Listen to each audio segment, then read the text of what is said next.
In the previous video I tried to show you in 60 seconds how I edit photos, but it was almost impossible for me.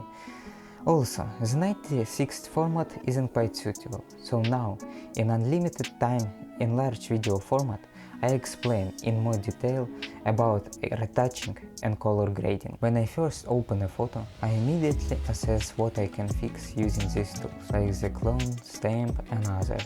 Typically, I remove unwanted hair, unattractive closer elements, unnecessary item at the location, and much more. However, due to time constraints, I avoid editing large and complex objects. Next, I press Ctrl-Shift-X. Here, I can increase hair volume and adjust body and clothing lines.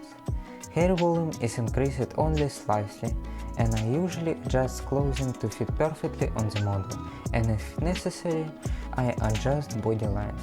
Now, onto the most important part of retouching. I follow a principles of realism. I remove various skin imperfections like pimples, wrinkles, and other, while preserving the original skin texture and color. I don't smooth skin texture like artificial intelligence or other program do. I try to correct imperfection in a way that's not noticeable. Of course, that takes more time than usually AI or something else, but I am very pleased with the realistic result I achieve. Next, I work on light and dark areas of the face. I adjust eyebrows, eyelashes, eyes, hair and more. If necessary, I even add eyelashes. The next step is skin tone. Even with quality studio light, a person's skin tone can vary. So, on each photo, I check and adjust the skin tone to normalize it. Skin tone suffers most when shooting outdoors in natural light. After this, the final step is color correction and light adjustment.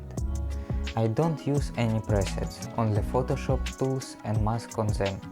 I can divide color correction in two parts: global, where I edit the entire photo at once, and partial, where I use mask to select an object and edit only its light and color. That's all from me. Thanks you for watching. Subscribe. Also, in the description I leave my Instagram where you can see all my works, and a link where you can order my photo editing service. I think the price is very reasonable. What do you think? Let me know in a comment.